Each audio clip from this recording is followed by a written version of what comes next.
This is what our work looks like. Every time you see a little sun star here, these are where we've protected properties in Northeast Ohio. This is the scope of our work. And again, Lake Erie Islands, all the way over to Conneaut, down to near Steubenville, Yellow Creek watershed.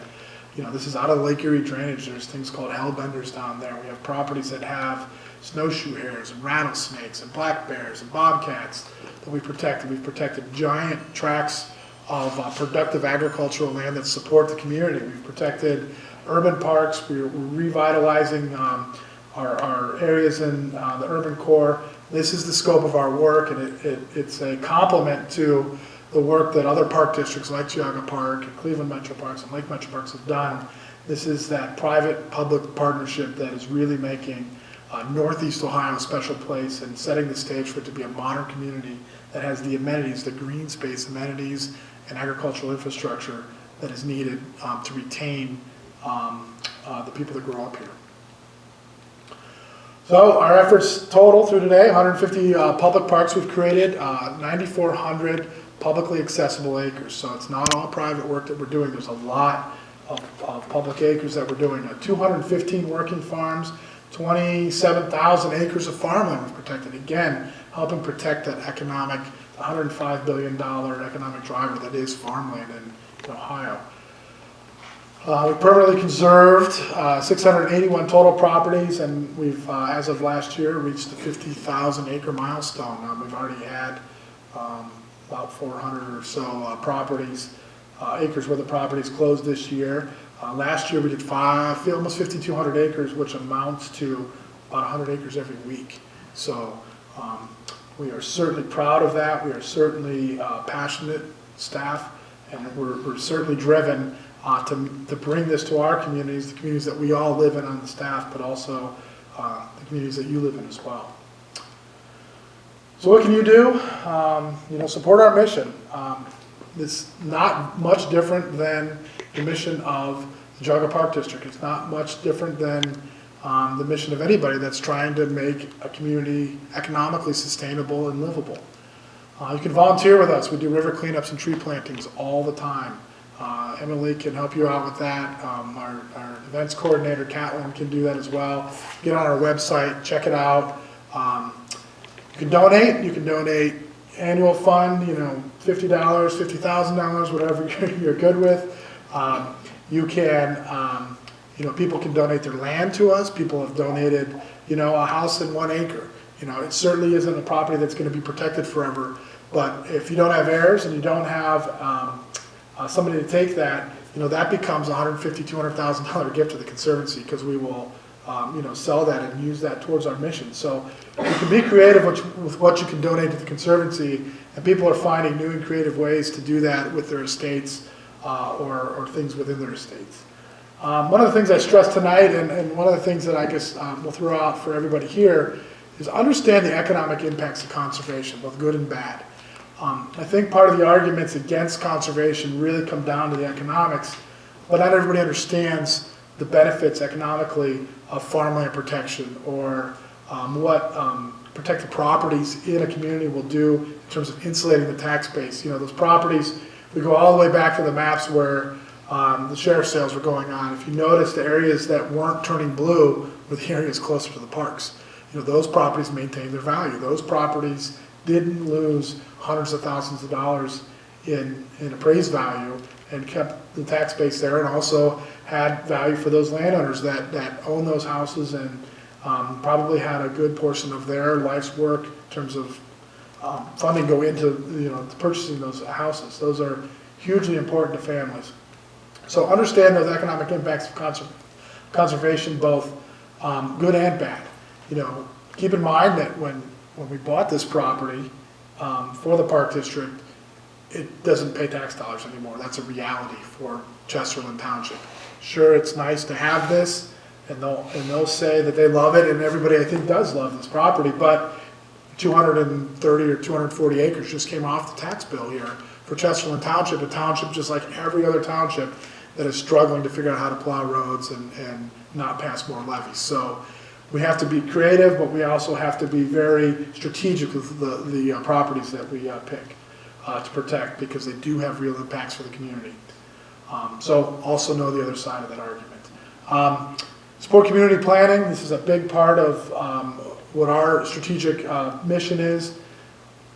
Communities that know what they want protected are very much ahead of the game of other communities that don't really have a plan together. Zoning, riparian setbacks, all factor into this, and they're still under that umbrella of conservation, which we work under in a few facets. And vote. Voting is the number one thing you can do, for sure. Let your voices be heard if you feel strongly one way or another. Doesn't matter to me, but don't be apathetic and don't not vote. So we want to make sure everybody votes and supports whatever they believe in, because it's easy to defeat people that don't vote. At the end of the day, it's all about land, people, community, and our mission is to make sure that kids have a place to go and they can put down the iPad and the video screen and they can go outside and they can build forts, they can get dirty, and they can do all the things that I did when I was younger, because we feel that has a huge impact on them as a person, and those are the next leaders of our communities. I think one of my favorite quotes is that we've inherited this land from our grandfathers, but we're really borrowing it from our grandchildren. And that is something to think about. We're only here for a certain time, and we're here to steward the land while we have it, and the things that we do have direct impacts on the next generation. So with that, I thank you. I will take any questions that you have, and we can go from there.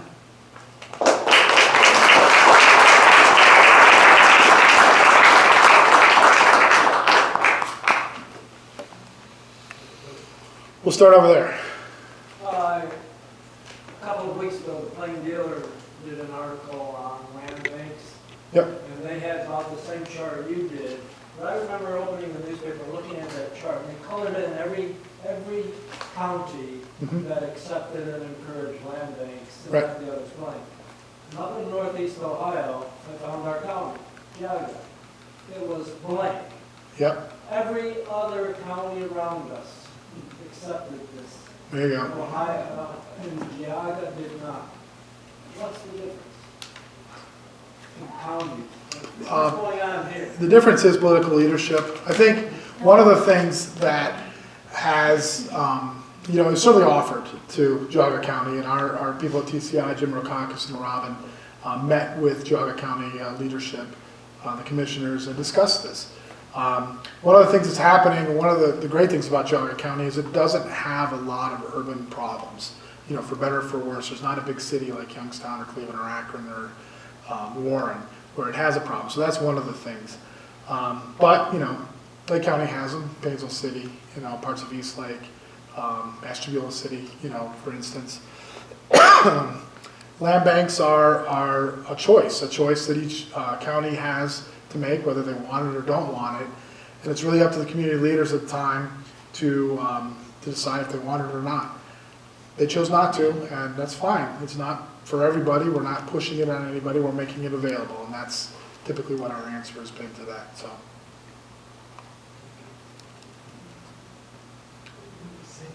Yep. Leaving the Restoration Society, also petition the commissioners. Through yet or not? I'm sorry, what was the question?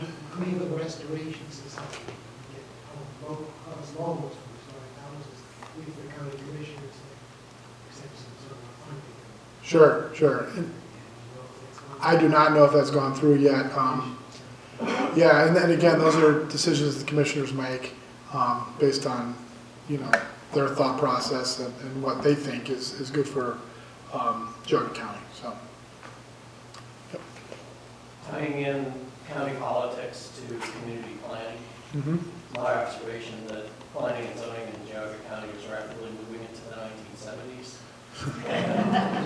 And so when you have the sprawl that's taking place, yet you're obtaining agricultural easements, as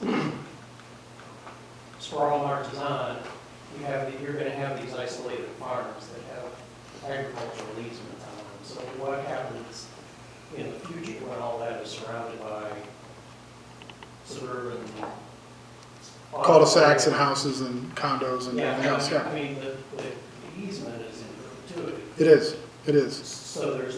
So there will be no agricultural district right in Geauga County if you know, we embrace 3 and 5 acre So- land development pattern. So what happens in the future when you have these isolated farms or isolated easements? They become isolated easements, so if there's a 100-acre farm surrounded by cul-de-sacs and condos, it is what it is. The landowner that owns the property knew what they were getting into when they buy it. We work with prospective landowners that are buying properties that have easements on them to let them know what they're getting into. You know, those will be properties that are probably very high taxed, you know, because of the acreage that they have. Most likely, those will transition from